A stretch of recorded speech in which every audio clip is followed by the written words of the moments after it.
तू सच्चा, तेरा नाम सच्चा, एक तू सच्चा, तेरा नाम सच्चा, एक तू सच्चा, तेरा नाम सच्चा, एक तू सच्चा, तेरा नाम सच्चा। कोई नहीं तेरे जैसा तेरे सिवा, एक तू सच्चा, तेरा नाम सच्चा। सब जगह तेरी रोशनी का दरिया, एक तू सच्चा, तेरा नाम सच्चा। सब बीमार तू बीमारों की दवा, एक तू सच्चा, तेरा नाम सच्चा। बेहतर है बहस से जिक्र तेरा, एक तू सच्चा, तेरा नाम सच्चा। ये मेरा जिस्म है महल तेरा, जहाँ रात दिन चमके नूर तेरा। इस नूर का तवाफ करे सातों आसमां, हर फरिश्ता नूर में करे सजदा। एक तू सच्चा, तेरा नाम सच्चा, एक तू सच्चा, तेरा नाम सच्चा। एक तू सच्चा, तेरा नाम सच्चा।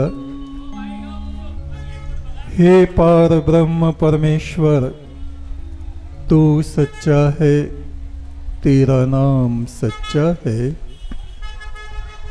ऋग्वेद के ऋषि कहते हैं, ओम सखा यस्त्वा व ब्रह्महे देवम मरता सऊतये। इस मर्त्य लोक में, मृत्यु लोक में पृथ्वी पर रहते हुए हम मनुष्य यदि उस आदि पुरुष परमात्मा की मैत्री को प्राप्त कर लेते हैं,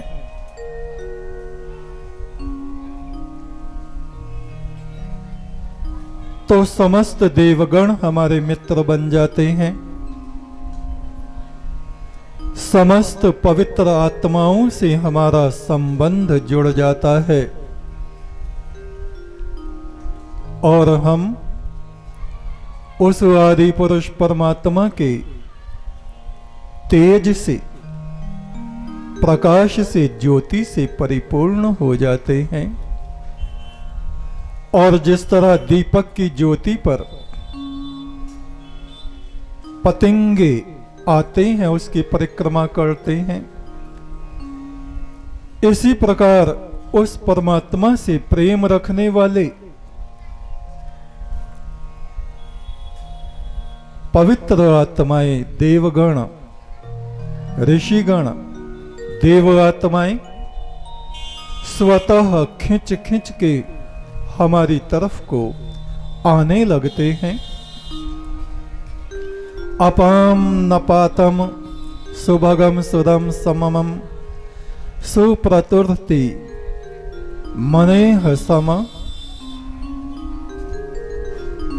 जो जीवात्माएं उस प्रभु परमेश्वर की ज्योति में निवास करती हैं, यानी निरंतर उसके ध्यान में बनी रहती हैं, निरंतर सांस सांस पर उसका सिमरन करती रहती हैं, प्रतिदिन ये सोचती हैं कि हम परमात्मा की प्रकाश छाया तले इस पृथ्वी पर विचर रहे हैं और यहां हमें परोपकार के कार्य करने हैं। ये समस्त जगत, विश्व ब्रह्मांड उस परमात्मा का परिवार है। इन जीव में ही वो शिव आदि ब्रह्म परमात्मा निराकार ज्योति स्वरूप निवास करता है। इन समस्त प्राणियों की सेवा ही उस आदि ब्रह्म परमात्मा की सेवा है। इन मनुष्यों की सेवा से वो परमात्मा संतुष्ट हो जाता है, प्रसन्न होता है और उनसे वो प्यार करता है। जो उसके संसार से प्यार करते हैं, उनका ध्यान रखते हैं, सब प्रकार से उनकी सेवा करते हैं। जो अपने विचारों को उच्च बना लेते हैं, वे उच्चता में प्रवेश कर जाते हैं। जो अपनी वाणी को मृदुमान बना लेते हैं, वे देवगणों जैसी उच्चता में प्रवेश कर जाते हैं। जो अपने को विनम्र बना लेते हैं, सहनशील बना लेते हैं, जो स्वयं को, जो सबकी सेवा में अपनी आत्मा को अर्पित कर देते हैं, परमेश्वर उन पर अमृत की वर्षा करता रहता है। और वो परमात्मा तो प्रतिदिन इस सृष्टि पर अमृत कणों को बरसाता रहता है। अपनी मेहर और करुणा और कृपा की वर्षा करता रहता है। उस वर्षा में देवगण भीगते हैं, ऋषिगण भीगते हैं, सिद्धगण भीगते हैं, मनुष्य भी भीगते हैं। किंतु जिसका जैसा स्वभाव होता है, वैसी ही उसके भीतर वृद्धि होती है। बारिश एक जैसी पड़ती है, करेला उस वर्षा के पानी को पी के और ज्यादा कड़वा हो जाता है। बेर, आम, खरबूजे, मीठे फल और ज्यादा मिठास और रस से भर जाते हैं। इसमें दोष वर्षा का नहीं, हम लोगों का दोष है, हमारे स्वभाव का दोष है। यदि हम जीवन भर विष को इकट्ठा करते रहते हैं,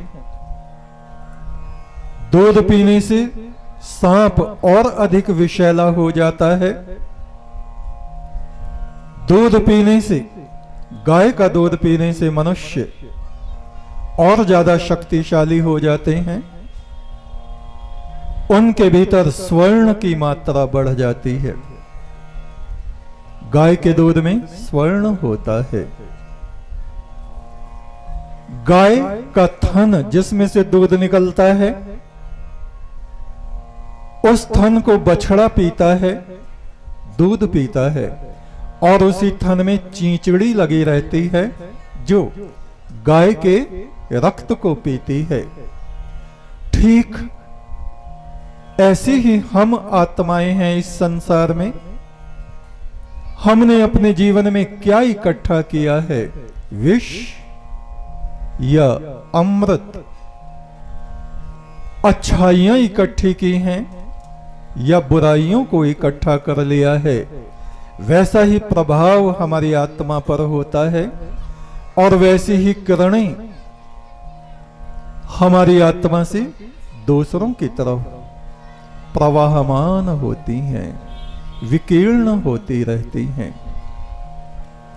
पहले लोग थे, जीवन में किसी का नमक खा लिया तो जीवन भर अंतिम सांस तक उसके प्रेम को निभाते थे, उससे वफादारी करते थे, कभी भी उसको धोखा नहीं देते थे कि मैंने इसका नमक खाया है। और आज के लोग, हम लोग कितना ही किसी का नमक खा लें, जरा भी अपनी आंख में शर्म नहीं रखते, हया नहीं रखते, वफा नहीं रखते, प्रेम नहीं रखते, वफादारी नहीं रखते। जिस थाली में खाते हैं उसी में छेद करते हैं। चाहे वो हमारा भाई हो, चाहे वो हमारा मित्र हो, चाहे वो हमारी पत्नी हो, जो हमारे निकट से निकट रहते हैं, निकटतम रहते हैं, उन्हीं को हम धोखा देते हैं, उन्हीं से हम छल करते हैं और फिर ऊपर से अपने को बड़ा होशियार, फॉरवर्ड, आधुनिक समझते हैं। और वो जो परमात्मा परम ब्रह्म है, उसके देवदूत अदृश्य रूप से हमारे कंधों के पीछे खड़े रहते हैं। वे लिखते रहते हैं। दाहिने कंधे के पीछे खड़ा हुआ फरिश्ता हमारे पुण्य कर्मों को लिखता है, सुबह से शाम तक, प्रातः काल से जब हम जगते हैं और जब तक सोते हैं। जो जो हम अच्छे काम करते हैं, दाहिने कंधे के पीछे खड़ा फरिश्ता उसको लिखता रहता है। और बाएं कंधे वाला हमारी बुराई, हमारे छल, हमारे कपट, हमारी मक्कारियां, उसको लिखने को जैसे ही तैयार होता है, वो नेकी का फरिश्ता उसको कहता है, अभी रुक जा, अभी रुक जा, अभी रुक जा। क्या पता ये इन गुनाहों से बाज आ जाए, क्या पता ये इन बातों को छोड़ दे, और क्या पता ये सोने से पहले अपने पैदा करने वाले उस सृजनहार से माफी मांग ले। ऐ मेरे परमात्मा, जो मुझसे गलतियां हुई हैं तो मुझे माफ कर दे। और जब इंसान ऐसा नहीं करता और सो जाता है, तो वो बुराई लिखने वाला फरिश्ता उससे नेकी के फरिश्ते से कहता है, अब बता, अब लिखूं या ना लिखूं? मुझको भी तो अपना लेख लिखना है और उस कुदरत को दिखाना है। नेकी वाला फरिश्ता कहता है, अब मैं मजबूर हूं। मैं इंतजार करता था कि ये कम से कम सोने से पहले अपने परमात्मा से माफी मांग लेगा कि हे प्रभु, आज मुझसे जो गलतियां हुई उनको तो माफ कर दे, पर ऐसा नहीं।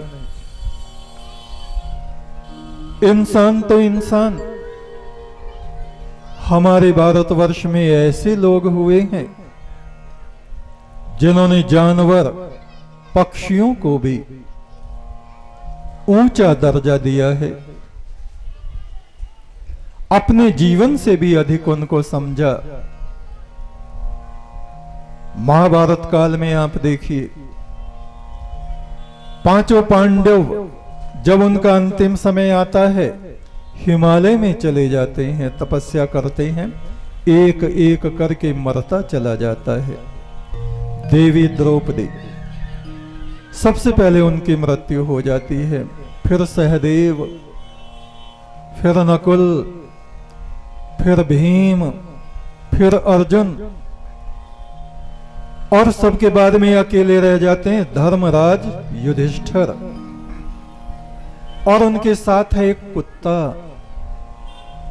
अब कोई भी उनका साथी नहीं बचा है, लेकिन एक कुत्ता उनके साथ साथ चल रहा है। और धर्म युधिष्ठिर चलते चलते चलते चलते स्वर्गारोहण, स्वर्ग की सीढ़ियों तक पहुंच जाते हैं, और वहां इंद्र, स्वर्ग का अधिराज, विमान लेके उतरता है। धर्म युधिष्ठिर का स्वागत करता है। आप धन्य हैं, धन्य हैं, आइए प्रभु, मैं आपके लिए विमान लेके आया हूं। धर्म युधिष्ठिर एक बार इंद्र की तरफ देखते हैं, देवगण खड़े चमर डुला रहे हैं, पंखा लिए खड़े हैं सेवा में। एक बार उस कुत्ते की तरफ देखते हैं, इस पृथ्वी पर ये मेरा अंतिम साथी है। युधिष्ठिर कहते हैं, हे इंद्र, ये मेरा साथी है, ये मेरा कुत्ता, पहले आप इसको विमान में बैठाइए। इंद्र बिगड़ जाते हैं। आप क्या कह रहे हैं? कहीं कोई कुत्ता भी स्वर्ग में जाता है? आप देखिए धर्म युधिष्ठिर क्या कहते हैं, ये मेरा साथी है, मैं यदि अकेला स्वर्ग चला जाऊंगा तो इसकी देखभाल कौन करेगा? मैं इसका परित्याग नहीं कर सकता, ये मेरा शरणागत है, इसके बिना मुझको स्वर्ग मंजूर नहीं है। आप अपना विमान वापस ले जाइए, मुझको स्वर्ग में नहीं जाना, मेरे लिए पृथ्वी ही उत्तम स्थल है। इंद्र फिर से समझाने की कोशिश करते हैं, धर्मराज आप समझिए, आप पुण्यवान व्यक्ति हैं, पुण्य आत्मा है। धर्मराज कहते हैं मैं काहे का पुण्य आत्मा अगर अपने शरणागत को त्याग दूं? मुझसे बड़ा पाप आत्मा कौन होगा जो अपने शरण में आए हुए कुत्ते का भी ध्यान नहीं रखता? वो कैसा राजा, वो कैसा धर्मात्मा? मैं इस कुत्ते को नहीं त्याग सकता, आप अपना विमान वापस ले जाएं। और तभी उस कुत्ते में से धर्मराज धर्म प्रकट होते हैं। धर्मराज यम, वो कहते हैं धन्य धन्य धन्य, भारतवर्ष के ऐसे धर्मात्माओं को धन्य है धन्य है धन्य है। धर्मराज ने कहा हे युधिष्ठिर, ये मैं तुम्हारी अंतिम परीक्षा ले रहा था, मैंने तुम्हारी बहुत परीक्षाएं ली हैं और हर एक परीक्षा में तुम उत्तीर्ण हुए हो। ऐसे थे हमारे पूर्वज, हमारे पुरखे, हमारे भारत के लोग, जिन्होंने एक कुत्ते को भी त्यागना स्वीकार नहीं किया, स्वर्ग का त्याग कर दिया। और आज के लोग मित्र बना के धोखा देते हैं, मीठी मीठी बात बना के छलते हैं, विश्वास प्राप्त करके विश्वास को तोड़ देते हैं।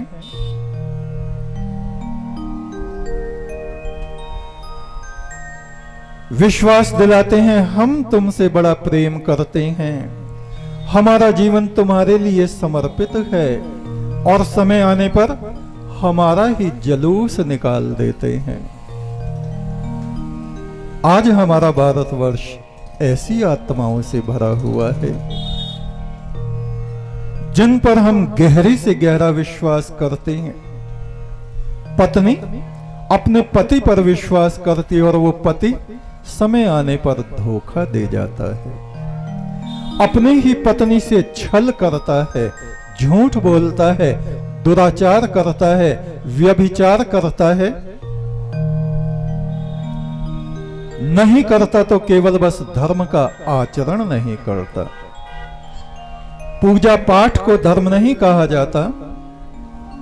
परम ब्रह्म की आराधना करना इस धर्म के बहुत से छोटे छोटे अंगों में से एक अंग है।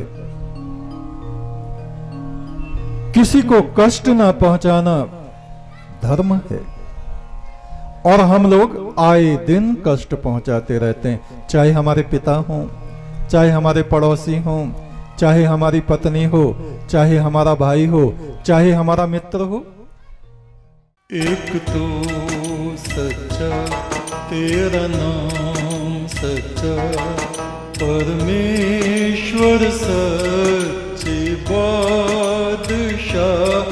एक तो सच्चा तेरा नाम सच्चा, परमेश्वर